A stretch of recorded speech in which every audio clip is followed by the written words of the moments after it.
Thank you very much, Mr. Chair, and I'd like to direct my questions to Mr. Vodden, and I am the Member of Parliament for Kenora, so many communities that the Perimeter Services and Bearskin Airline Service in my riding, as you know. Many airlines servicing the north have had to suspend service to remote communities due to the pandemic, due to financial strains, as you mentioned.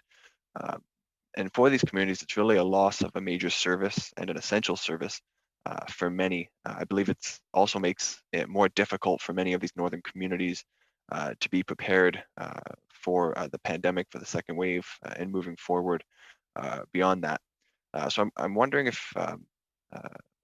Bond, if you can speak to what the government has done so far to support airlines, and if you feel it's been enough to support the northern air carriers and ensure that northern communities are having the services and the resources that they need during this critical time.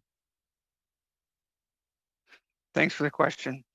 Yeah, just to be quite frank, so we have had no subsidy to this day from the federal government, aside from the federal wage subsidy program that the entire country was offered.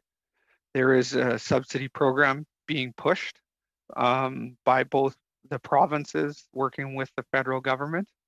That started really back in May and has not got to the carriers to this day. So to bluntly answer your question, we have not had the support. There is some momentum now to try to move that forward.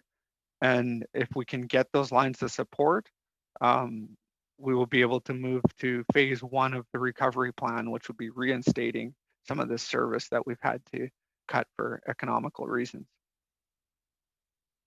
I appreciate that answer, and I appreciate the honesty. And back in, I believe it was April, I actually wrote a letter jointly with Mr. Pelowski, who's a government member of this committee, and we wrote to the many ministers and mentioning issues impacting tourism and seasonal businesses, as well as air carriers. And it's been unfortunate to see that the government really hasn't stepped up to support you. And I'm just wondering if you could speak a bit more with the limited time I have to the impact of service reductions in the north and as a result of this, and sort of speak to how air carriers can help to fulfill an essential role in pandemic preparedness going forward. Yeah, so the impact has been quite large. We made the conscious decision as a company at the onset to not stop service to any community that was isolated and did not have road access or other means. So we took that on our shoulders with good faith that we would be able to get somewhere with the government to sustain any losses there.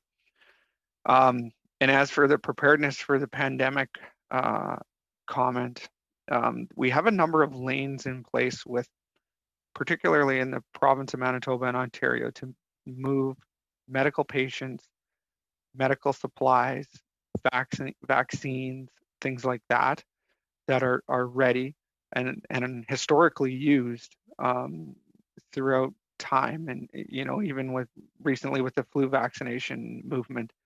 So there is a lot of lanes that are in place. They're just not tested and set up to handle this level of a scale or a pandemic like this.